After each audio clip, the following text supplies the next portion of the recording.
BBA, BCA, BCom computer కోర్సులో 100% placement లభించే ఏకైక డిగ్రీ కాలేజ్ కూకట్పల్లిలోని I3 డిగ్రీ కాలేజ్ 8367215215. ఈ రోజు సబ్కా సాత్ సబ్కా వికాస్ అనేదైతే ఉందో ఈ స్లోగన్ బోగస్ అని చెప్పి బీజేపీ నిరూపించింది. వికసిత్ భారత్ అనే దాంట్లో తెలంగాణ భాగం కాదు అని ప్రధానమంత్రి గారు అనుకుంటున్నట్టుగా ఉన్నది.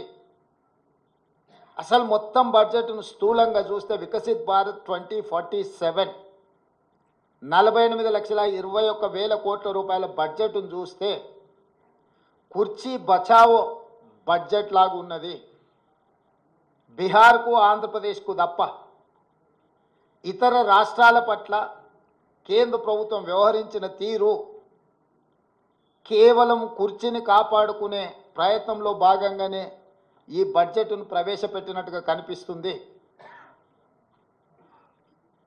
ఇది ఏ రకంగా కూడా ప్రధానమంత్రి గారికి గౌరవాన్ని తెచ్చిపెట్టదు.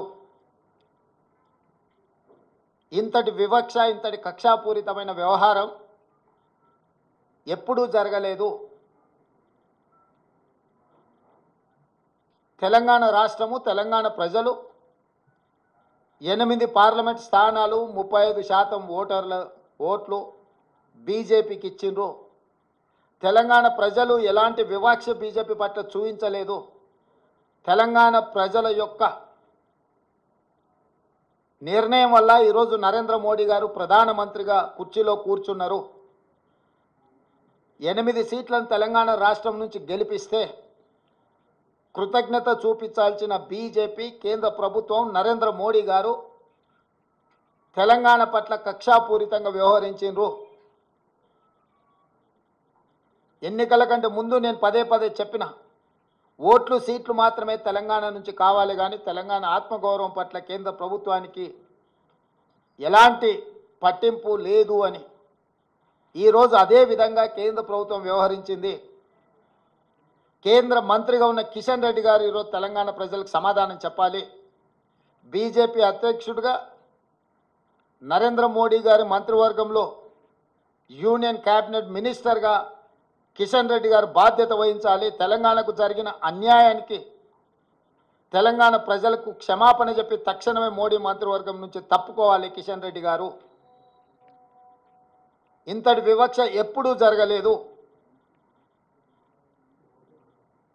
కేవలం కుర్చీ కోసం మౌనంగా ఉండడం ఇది సమంజసం కాదు. కిషన్ రెడ్డి గారు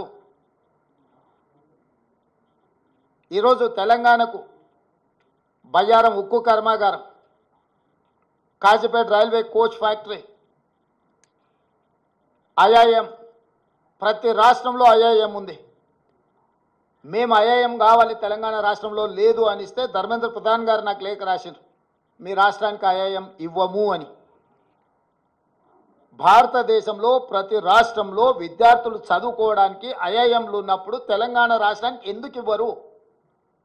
నేను ప్రధానమంత్రి గారిని కలిసి స్వయంగా ఐఐఎంకు లెటర్ ఇస్తే ప్రధానమంత్రి గారు సంబంధిత శాఖ మంత్రికి పంపిస్తే ధర్మేంద్ర ప్రధాన్ గారు నాకు లేఖ రాసిండ్రు 3 రోజుల క్రితం, మీ తెలంగాణ రాష్ట్రానికి ఐఐఎం ఇవ్వము అని.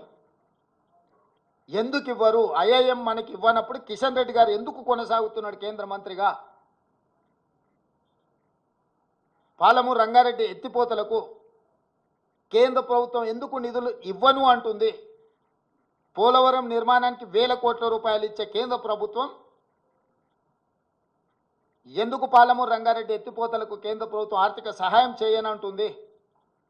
అమరావతి నిర్మాణానికి 1000 కోట్ల రూపాయలు ఇస్తా అంటున్న కేంద్ర ప్రభుత్వం హైదరాబాదు నగరంలో మెట్రో విస్తరణకు కానీ, మూసీ రివర్ డెవలప్మెంట్ ఫ్రంట్కు కానీ, రీజనల్ రింగ్ రోడ్ కోసం కానీ, వరంగల్లో ఆదిలాబాదులో ఏర్పాటు చేయాలనుకుంటున్న ఎయిర్పోర్టులకు ఎందుకు ప్రత్యేకంగా నిధులు ఇవ్వరు అని చెప్పి కేంద్ర ప్రభుత్వాన్ని తెలంగాణ రాష్ట్ర ప్రభుత్వం ప్రశ్నిస్తున్నది.